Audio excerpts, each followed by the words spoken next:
Və həmçinin kənardan başqa fitnələr də görüncə ki, baxın, müsəlmanlarda maddi çətinlik var, qərbdə amma imkanlar, filanlar, feşmanlar, insanlar bu cür fitnələrlə və s. başlayırlar onları dinləməyə, onları axtarmağa, İslamı müasirləşdirməyə.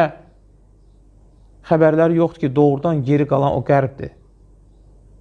Doğrudan geri qalan qərbdir. Çünki onların baxdıqları burunların ucuna qədərdir. Uzağa baxa bilmirlər. Bu dünyanı bəyəm qərb xoşbəxt mi olub?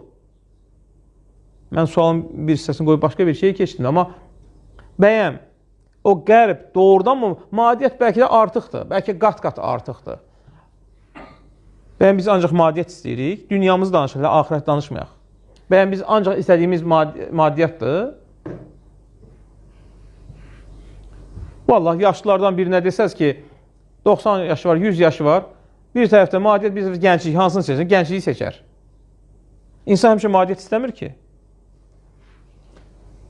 Bir tərəfdə madiyyət var, amma çək, çevir, qəlb sıxıntısı və s. onu qorumaq mı, itirmək mi və yaxud da həmişə çağırırlar ora-bura. Bir tərəfdə orta bir imkan, lakin rahat yaşayır. Hansını seçər insan? Zaten bizim yiyəcəyimiz bir qarın, giyinəcəyimiz bir bədəndir. Heç kəs üstə 20 dənə paltar giymir. Bir insan qardirobunda 100 kostyum olmağı ilə yaxud da 3 dəst, 5 dəst paltar olmağın çox ciddi fərqi yoxdur.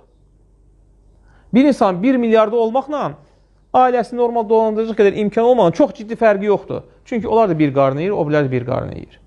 Ödəklər birdir. Hərçən ki, kafir 7 qarını yeyən dünya həvəsi olaraq doldururlar onu. Amma daşlığı bir bədəndir, bir mədədir onun içində.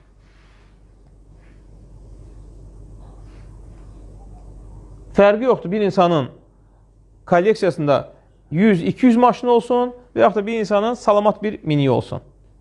Çox ciddi fərqi yoxdur. Var fərq nədə? Təkəbbürlüyündə, iddialarında, yekəxanağında, başqa-başqa şeylərdə fərq ola bilir.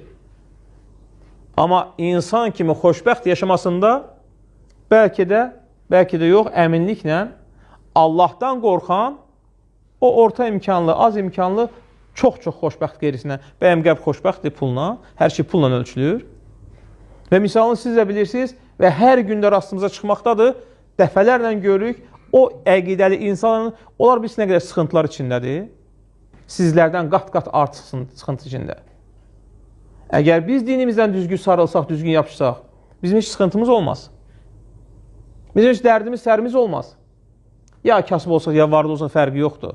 Ya kişiyə qadın.